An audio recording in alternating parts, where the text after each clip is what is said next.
E aí pessoal, tudo beleza? Eu espero que sim. No vídeo de hoje eu trago mais um exercício de programação. A gente vai utilizar Python para fazer uma demonstração da conjectura de Collatz. E se você ainda não é inscrito, aproveite para se inscrever aqui no canal. Nós temos já vários vídeos utilizando diversas linguagens e várias demonstrações com exercícios de programação. Inclusive, eu vou deixar um card no final desse vídeo para você assistir ao outro episódio onde nós também utilizamos a linguagem Python para resolver um exercício de programação. Bom, sem mais delongas, eu vou rodar a vinheta e na sequência eu volto com a tela do meu computador para iniciar a demonstração da conjectura de Collatz.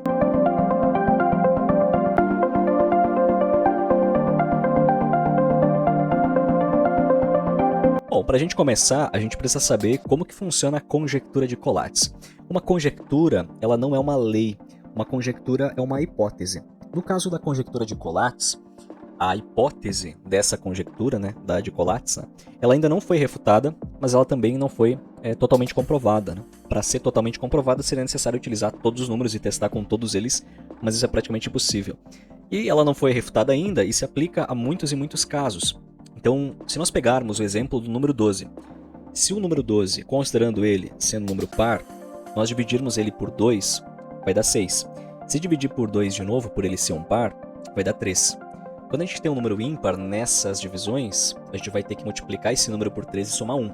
Então 3 vezes 3 dá 9, mais 1 dá 10. O 10 é um número par, divide por 2, dá 5. O 5 é um número ímpar, multiplica por 3 dá 15, mais 1, 16. E aí o 16, como ele é um número par, dividido por 2 vai dar 8, por 2 vai dar 4, por 2 vai 2 e por 2 dá 1. E aí a gente chegou que a conjectura de Collatz aplicada ao número 12 resultou sim em um número 1. A ideia, o princípio dessa conjectura é de que em algum momento todos os números eles serão reduzidos a 1, aplicando essas técnicas de divisões por 2 quando for par e multiplicação por 3 somado a 1 quando for um número ímpar. E a gente vai implementar isso utilizando a linguagem de programação Python. Como a gente vai começar a implementar? A gente pode olhar os testes, e os testes basicamente eles vão passar alguns números por argumentos e vão esperar um valor. Esse valor é a quantidade de passos que a gente precisou fazer, Passos eu digo as divisões, Quantas divisões foram feitas até esse número se tornar 1. Nós temos aqui uma função que, como você se lembra, se você já assistiu ao nosso outro vídeo de Python, nós declaramos funções utilizando o def, iniciamos ela, colocamos o nome da função e também o argumento. Também destacando que a gente não precisa tipar os argumentos e nem as variáveis. Como a gente vai começar? Nós podemos criar uma variável que vai armazenar a quantidade de passos, a quantidade de divisões ou multiplicações que a gente fez.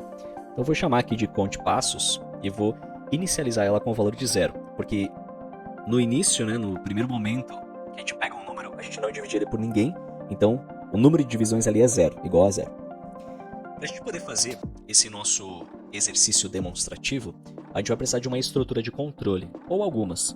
Uma delas é o laço while, porque a gente só vai parar a execução do nosso código quando esse número ele for igual a 1. Então, enquanto ele não for igual a 1, a gente vai fazer as divisões. Quando ele for, a gente para e a gente retorna o número de passos que a gente teve. Então, nós vamos utilizar o laço while.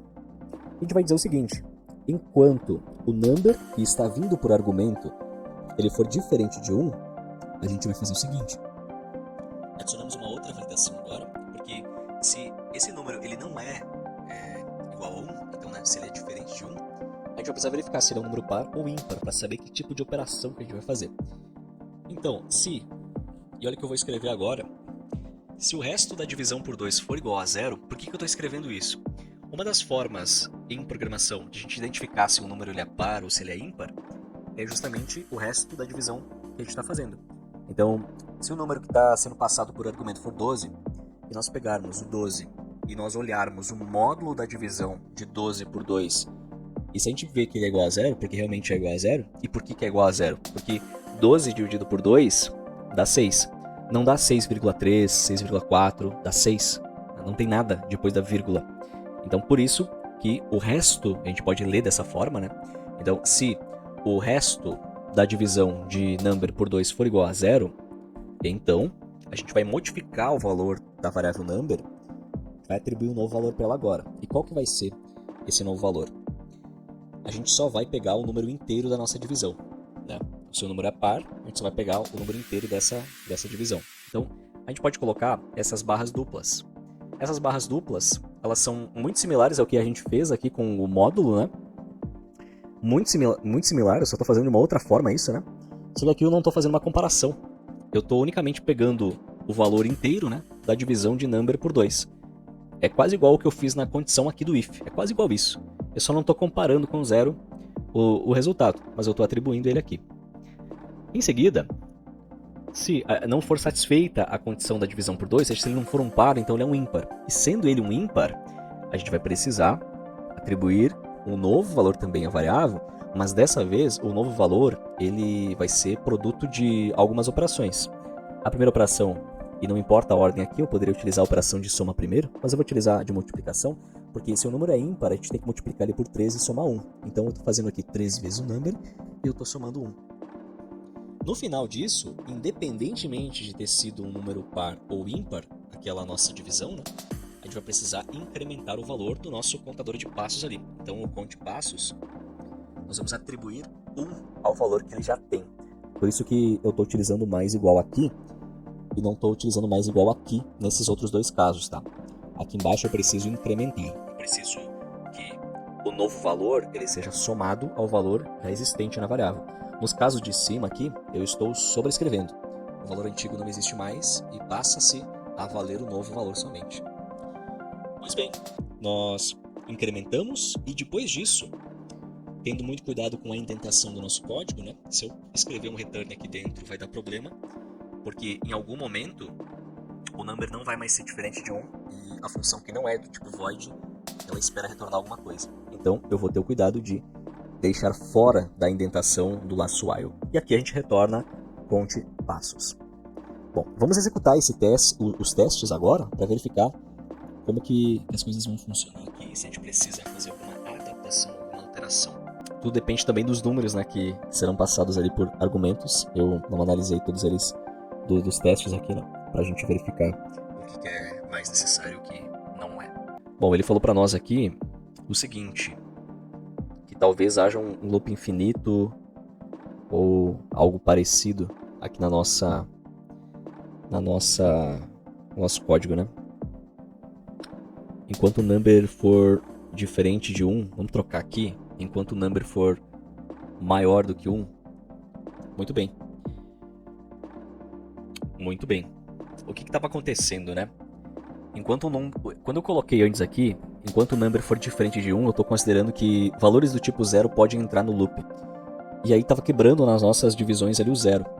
Então, quando eu mudo para maior, eu estou garantindo que as divisões vão acontecer até no mínimo do máximo do 2. Isso foi interessante, né? O mínimo do máximo do 2. Quer dizer, o mínimo número para a gente dividir ali, que seja no máximo 2.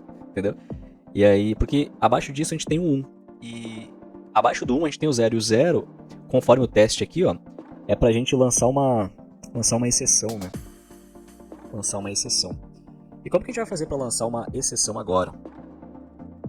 Bom, a gente vai lançar uma exceção da seguinte forma. Vamos colocar antes de tudo aqui, antes de qualquer coisa, antes de criar o contador ali, a gente vai verificar se o nosso number ele é menor do que 1. Se ele for menor do que 1, a gente vai lançar a exceção value error, dizendo o seguinte: somente inteiros positivos são permitidos. Perfeito. Vamos executar. E a gente resolveu.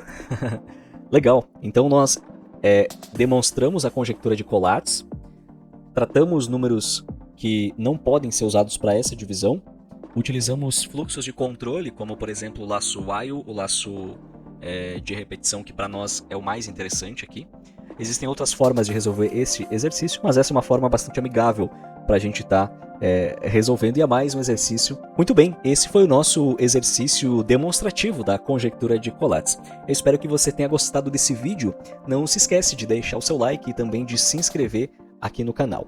Aproveite para clicar no card aqui na tela para você assistir ao outro vídeo utilizando a linguagem de programação Python, e também aproveite para assistir aos outros vídeos da nossa série Programação Sem Mistério. Um Um forte abraço, espero que você fique bem e até o nosso próximo vídeo.